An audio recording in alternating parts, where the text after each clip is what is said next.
Hello all, before we jump into this episode of Stuff Explained, gotta take care of a few things first. One, I hope you are all having a wonderful holiday season regardless of what you do or don't celebrate. Hope it's filled with love, happiness, joy, connection, all that good stuff. And the second point, I want to ask you once again, as I do on every episode, for a favor. And that favor is simply to help the Stuff Explained community thrive, help it grow. And you can do that by following The Motley Experience on Twitter, Instagram, and Facebook. That's at Motley Experience. Don't forget there's no E at the beginning of Experience. Again, I'm sorry, when I made it, Twitter wouldn't let me put it all in there.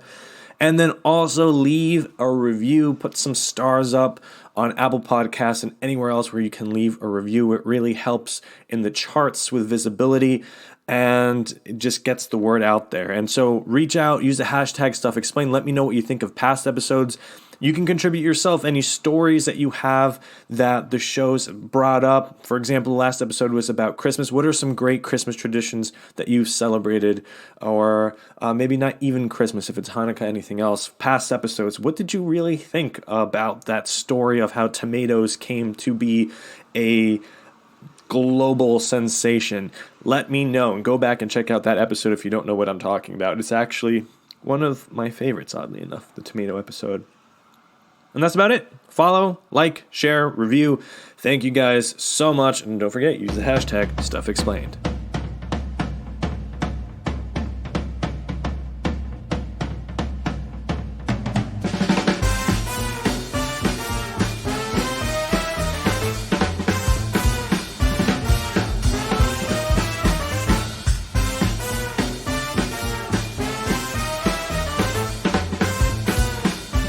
Life is a journey of exploration, learning, and growth. Basically, the world is full of fascinating stuff. Join me, Aristides Marousas, as I uncover interesting facts and discuss big ideas on Stuff Explained from the Motley Experience. Experience your world.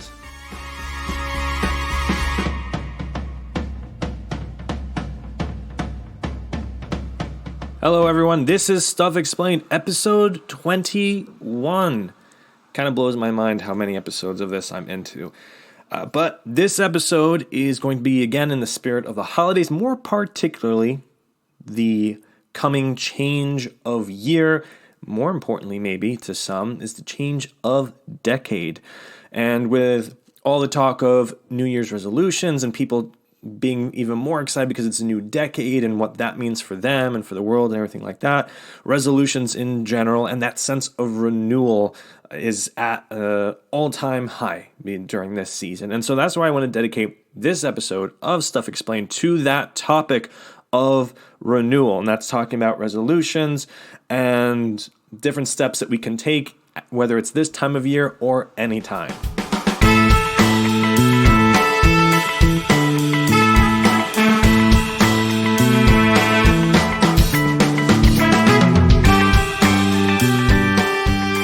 Welcome back. So, again, everyone's familiar with the resolutions that people take the time to make and unfortunately oftentimes break around this time of year. But I want to get into that a little bit later and actually go through some steps, helpful steps that I've come across that I really want to implement for myself. But I do want to touch on some themes first. And that is that while making resolutions and promises to ourselves and others that this year will be different, that will change and will make healthy changes, there's nothing wrong with it and that's amazing. I think it's very important that we all sit down and realize that every morning we wake up, we have the ability to reset and restart our lives. And so every morning we can shed the burden of our histories and we can step into our new lives, whatever that means, whatever we want that to be, whoever we want to be. And again, this can happen any morning, any afternoon, any evening, any minute, any moment of every day. We have the power within ourselves to stop and say, no more. I'm going to be better from this moment forward. And it's oftentimes easier to do this around a big publicly, I guess, celebrated days such as the New Year and New Year's Eve and New Year's Day. And that's completely understandable, and I get that. And I believe I've read some studies that have basically shown that it's easier for people to make them around those days because it just feels, whether it's the beginning of a month or on a birthday or what have you, these like pillars of our calendar year. But we really can do it at any time. We don't have to wait. I've heard people back in September or even summertime half jokingly say that they're going to start these new habits in the new year. Well, why wait? Why not start this second? Even today, it is December 29th. It's a Sunday evening that I'm recording this. There's no reason why we can't start today making positive changes, whether that's with finances, our physical health and diet and exercise, career planning, even just something as simple as cleaning and organizing the house. We don't have to wait for this set date of January 1st to do it. And I think that's just something very, very important to note, that we really can do it whenever we want to. And before I get into these really awesome steps that I found and read, and I do just want to make the note that these are not mine. I wish I came up with these, but I didn't. They come from Christine Hassler and Marie Forleo. And if you don't follow their podcasts and their blog sites and all that stuff, I strongly, strongly recommend you do. These two women have, just from my own experience, I've felt tremendously helped through all of their contributions to humanity. is basically one way to put it. Between books and blogs and interviews and podcasts, their podcasts are absolutely fantastic. I have been helped tremendously. And they sent these out, and I basically mashed them together, and I want to share them with you. This is something that I'm going to do. But before we get into that, again, I just want to reiterate the fact that we can change whenever we want to change. Important components of change are acceptance and forgiveness. If you're not able to accept what has happened, accept where you are right now, you're not going to be able to fully move forward. And acceptance doesn't mean giving up. It just means taking a step back and trying to take as much emotion out of it as possible. It's trying to stop making things good or bad. Just, okay, this is how things are. And now that I'm looking at it this way, I can come up with the best logical response of how to move forward and get out of this. So that's the acceptance part. And the forgiveness just really helps you shed that burden, whether it's forgiving yourself for acting a certain way or doing certain things or not doing certain things, or forgiving another people or circumstances. It really helps you sort of put down that baggage and leave it in the old year. Leave that old version of you behind, and you're moving in, you're crisp and clear, you're not bringing anything with you. So that's a very important component of any type of goal setting moving forward. That's something that I've been working on and will continue to work on very much, because if you set goals, and I've noticed from my own experience, when you set goals and you don't accept as unbiasedly, if that's a term, as possible, then you're essentially you're trying to do new activities with the same mindset. And this is all about shifting your mindset. And by shifting your mindset and adding that with a shift in actions, generally you'll find better results and learn from it. And so you let go of the past and focus on the present. And also don't dwell on the future. I know a lot of New Year resolutions are about focusing on the future and what we want, but that can sort of put us in a point of a perspective of lack. I want this because I don't have it now. I want to be better at this because I suck at it now. And sometimes we don't even realize that's the kind of self-talk we're generating. But it's important to see what we have now, see what we have going for us now, regardless of whether we see it as good and bad, and try to use that and say, okay, this is where I would like to be in 3 months, 6 months, a year, a decade. And then you basically reverse engineer it to your point today and figure out what kind of actions you can set forth, while also changing your mindset and realizing that, hey, this is something I can do. Because if you're going to try an action and not believe in it, well, you're essentially cutting your own legs off before you can get there. So you also need to really start affirming to yourself that this is something that can be done step by step, no matter how small each of those steps are, no matter how many steps there might be along the way. And that brings me to my last point before we get into those steps, is goal setting. So we have these big ambitions. Hey, I want to look like so-and-so, this celebrity. I want to lose 100 pounds. I want to have my own super successful business. I want to be a millionaire. And that's, again, nothing wrong with that at all. It's just, how do we get to that? What are the small steps that we can do? And even those small steps we have to be very careful of. In my own experience, I've tried to break it down into steps, and those steps in themselves required a bunch of smaller steps. Because I didn't think about it in that way, I only thought about, for example, when I was pro wrestling full-time, I guess you could say, the goal was to make it to WWE. And to do that, you had to have a certain fitness level. You had to be booked at certain places. And my mind was always on, oh man, I'm not there. I'm not on this show. I'm not on that. And that kind of unhealthy outlook was part of the reason why I eventually ended up stepping back from it, because I realized that I was not approaching it with the right mental attitude. Whereas what I should have done, or what I guess I would do if I were to go back, would say, okay, I need to go to the gym 6 times a week, for example. I need to, reach out to these people. I need to break it down into the smallest possible steps, even as small as just sending a message to a promoter or a friend who works on a different show and saying, hey, can I come with you? Or do you have any advice, or things like that? Breaking it down to those little steps and realizing that everything you're doing is getting you closer and closer to those larger goals, to those push goals, and eventually to those dreams that you had in the first place. So, and there you have it. So, going to take a quick break to take care of some more housekeeping type stuff, and we'll be back with the steps. It's about 11 steps. They're really fantastic, and I'm actually very excited to go through and start doing them on, I'm planning on setting it up on New Year's Eve. So, stay tuned.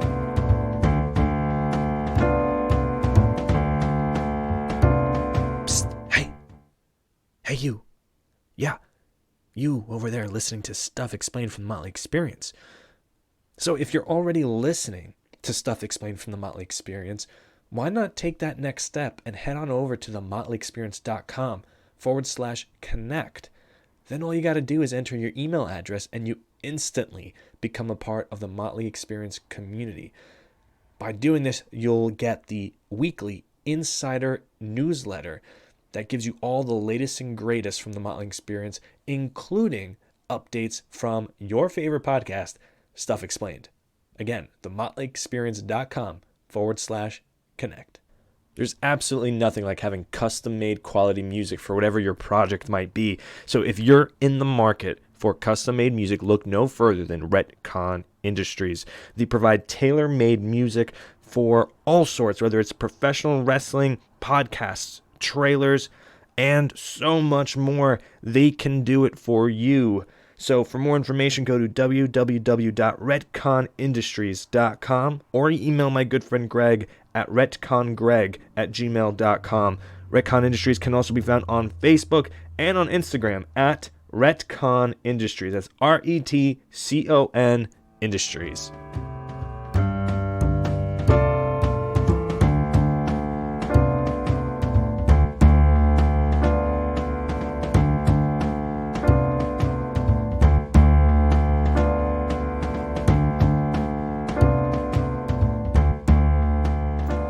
So the following steps, I just want to remind everyone, I did not come up with. They belong to a combination of Christine Hassler. So go check out all her stuff, and Marie Forleo. Go check out all her stuff as well. Marie Forleo, in fact, just came out with a book in September called Everything is Figureoutable. Absolutely amazing. Probably the best self-improvement, self-help book I have ever read, because it actually gives you concrete steps on what to do. So go check those out. And Christine Hassler and Marie Forleo both have amazing podcasts. So The following steps can be used for a year in review and also a decade in review. And the reason it's a cool concept to do a decade in review is because, one, it only happens every 10 years. You only have the chance to do that. And two, I think we often forget how much we've accomplished in the last 10 years. It sort of becomes a blur in our minds. We're dealing with all the stresses of the future and the hurts of the past and like what's not good enough today. And we forget how much we have done in the span of 10 years. Even 1 year, there's so much that can happen in one single year. So let's jump into it with step one. So with step one, we start out with reviewing our accomplishments, significant events, struggles, and blessings from the last year or 10 years. I'm just going to, for simplicity's sake, stick with year in review, but you can apply all of these to a decade in review as well. Okay. So again, step one is we just review all the major moments, accomplishments, significant events, struggles, and blessings that have happened. We don't have to go through and remember every single one, but just the ones that come to mind that feel they had the most impact on us. Step two, what were the biggest lessons and insights from all of these events? So we go through all of those accomplishments, significant events, the struggles and the blessings, and what did we learn from them? What did we get out of them? And then, once we figured that out, we ask ourselves, why are these important? And again, we're writing all of this down because there's something about writing, not typing, writing, that really helps with this entire process. And I kind of thought that was a bit hokey at first, but I've gotten into journaling, not nearly as often as I should, but I can definitely tell you there's something therapeutic about getting all of those thoughts and ideas and that energy really out through your hand and onto a piece of paper, actually seeing it manifest into a physical reality onto a piece of paper. Step three, pat yourself on the back and acknowledge how far you've come in this last year, or again, in the last decade. And really just think about it, how much you've overcome, how much you have survived, how much that you've had to walk through, good and bad, what you've actually done in that time frame. And don't think about, but it could have been better. Think about what you actually did. Step four, write down what you want to leave behind. So basically the first three steps are just essentially acknowledging what did happen, and now step four is we're letting go of what we don't want to carry with us into this new year, into this new decade anymore. So, limiting beliefs, attachments, self-criticisms, even people and places, any resentments that we have, we write all of that down. Things that we want to forgive, whether it's forgiving ourselves or forgiving others. So again, we write all of this stuff down, all of this nasty stuff that we just don't want to live with anymore, essentially. And optional, you burn that list. Once you write it down, it's a bit ceremonial, a bit ritualistic, but then we burn that list, we release it. And we just have to be present in that process. But again, that's up to you. Step 5, write out everything you want in the new year without censoring yourself. This can be a bit tricky, especially if you're very critical, if you're hypercritical of yourself. But I've found that doing this is insanely therapeutic. Literally take a piece of paper, a clean sheet of paper, and just write down until you fill that up, or you could set a timer for 10 to 15 minutes and just write out everything you want. What do you want? It can be anything from more friends to a relationship to a new job to more money. Just write it all out. Don't stop yourself. Don't think if you should be writing this. Just completely uncensored, unfiltered. Get it all down on that piece of paper. When you are done with that, we move on to step 6. We go through each one of the bullet points, if you will, that we just listed, and we add a why. Why do we want this? Why is this important to us to have, to do, to gain moving forward? Once we fill that out, we then review the same list another time.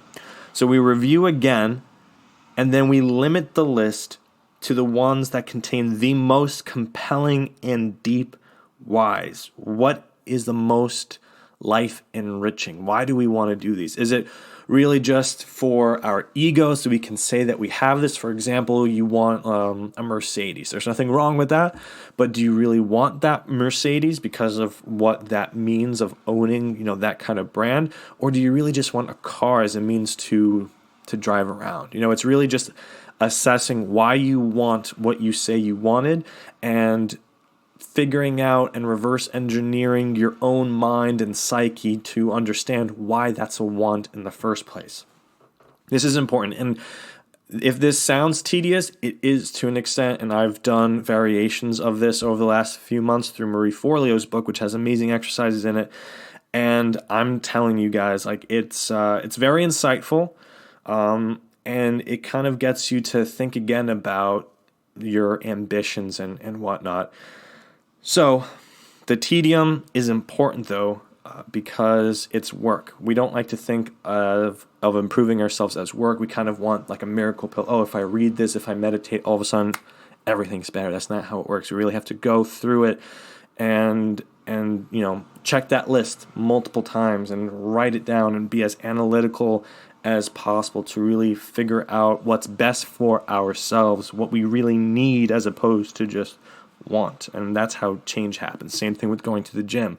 You can't just print out a workout and then do that a bunch of times and think you're going to get results. No, you need to check your progress, switch things up every once in a while, see what works, what feels good, what doesn't feel good, keep learning and improving your form and things of that nature. So yes, it is a lot of work, but the payoffs are very much worth it.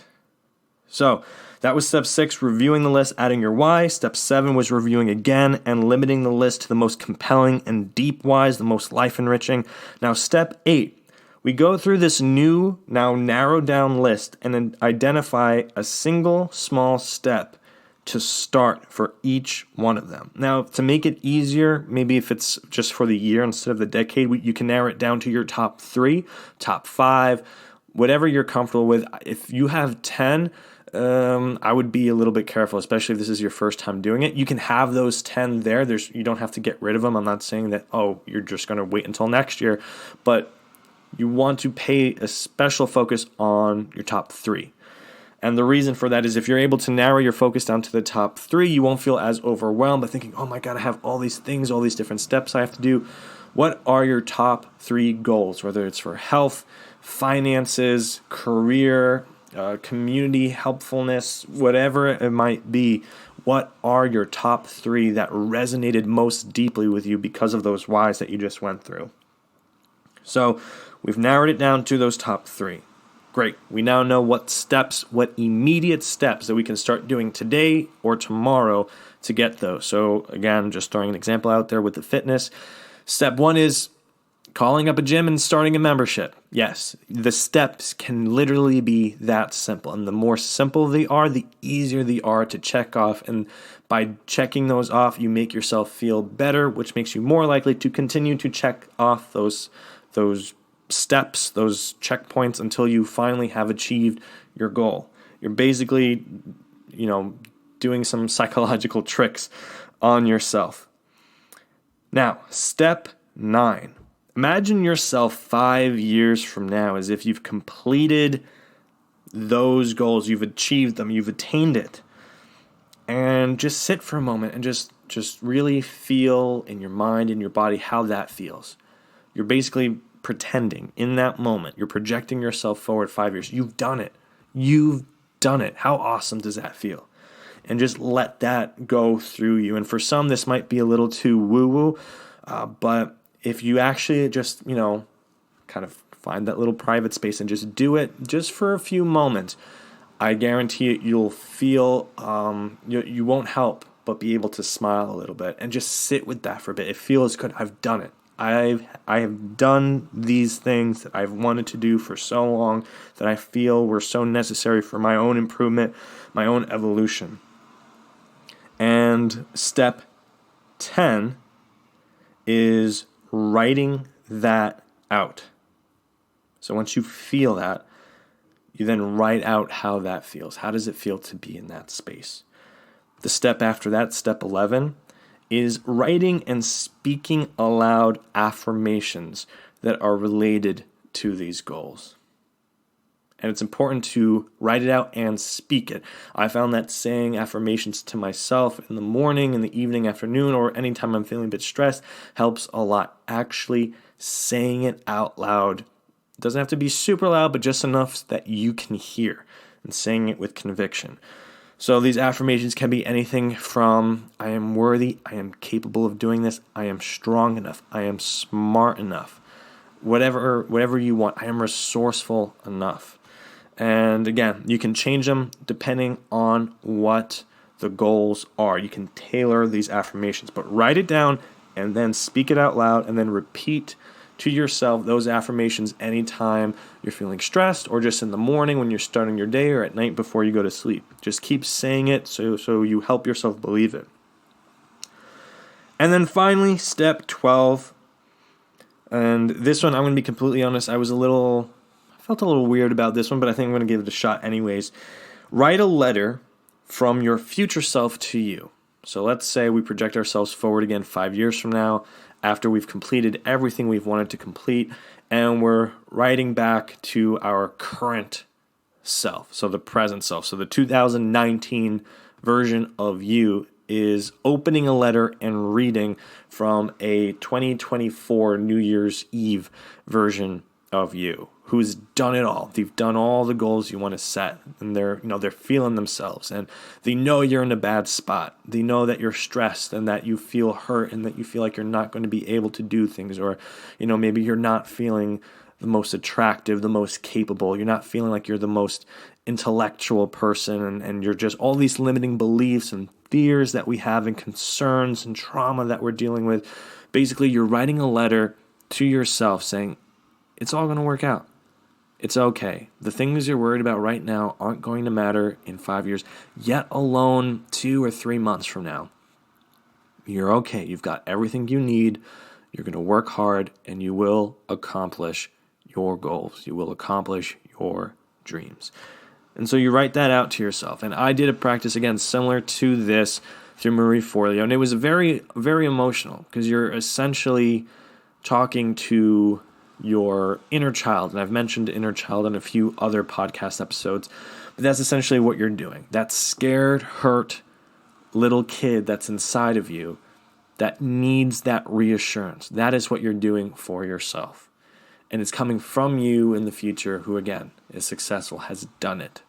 They've made it. They've survived. Not only survived, but they've thrived. And now they're trying to reach back and let you know that you're going to do it. You're okay. You're going to be okay. It's all going to work out. And so those are the 12 steps. And again, you can do this maybe once, do the first round for the year. So just what you want out of 2020. And then if you're feeling a little froggy, you want to take that jump, do it again, maybe another day, because this whole process is most likely going to take a few hours. Do another day for the decade in review. And just, a quick, not really a tangent, but just in my own experience, when I just for a few moments thought about my decade in review, it's absolutely crazy when you think about all the accomplishments, most of which I don't really consider accomplishments because you're supposed to do that. But they are accomplishments. Graduating high school, graduating college, starting my my pro wrestling career, wrestling overseas, starting a radio show in college, starting my own blog, podcast, getting work, getting employed at a big company, relationships, friendships, places I've traveled to, things I've made. I learned how to make soap. I learned how to take care of myself. I lived by myself. All the different things that come across. That's a lot. You do a lot in 10 years. And so when you think about it in those terms, and don't take anything away from yourself. Don't do what I was doing originally, say, well, everyone's supposed to graduate high school. No, you graduated high school. You did that on your own. You went to college. You graduated college, if that's applicable to you, on your own. You got a job. You worked there. Whatever accomplishments you have, even small ones like learning how to cook, because maybe you came from an environment that, that really wasn't a thing. You learned how to cook. Maybe you learned how to cook healthy dishes. There's so much. You traveled to a place that you'd wanted to travel to for a long time. You moved out, you bought a house, you bought a car, you ended an unhealthy relationship. There's literally an infinite amount of things that we can look back on, big and small, and be proud of. And realize that we were strong enough to accomplish those. We were strong enough to live through all the struggles that we've been through in this last year and last decade. And with that strength, with those lessons, with the experience that we've gained, with the wisdom that we've gained, and with newfound tools that we've added to our tool belt, and with this raising awareness and consciousness of ourselves and where our traumas may lie, and everything that we need to do to become the best versions of ourselves and take care of ourselves, so that in return we can take care of others and the world, if you want to be super grandiose about it. It's really a fantastic way to begin the new year, the new decade too. And so again, I'm super excited to get into this. I fully acknowledge that it's going to be tedious and there's going to be parts where my hand's going to cramp and I'm going to think this is complete BS. I don't want to do this anymore. I'll be fine. It's just another day. Who cares if the dates change? But I'm going to push through it anyways because I feel very strongly that this is going to be super beneficial. And that's why I wanted to share it with you. So again, thank you. They're probably not listening, but one can hope. I must affirm that I'm worthy of being listened to. But thank you to Marie Forleo and Christine Hassler for everything that they've ever done for myself and for others, and for coming up with this list and sending that out and emailing it, making it available for free to the public. You can go to any one of their websites, literally Google Christine Hassler New Year or Marie Forleo New Year, New Decade, and you will find links to everything that I've just talked about in much more detail, as well as, you might get put onto one of their programs or their books or podcasts, which is only going to benefit you. So this is just turning into a bit of a runaway train. I don't want that to happen. So I wish all of you a very happy and healthy new year. Next week, the podcast will be the first of the new year. That's cool. That's pretty cool. And so until then,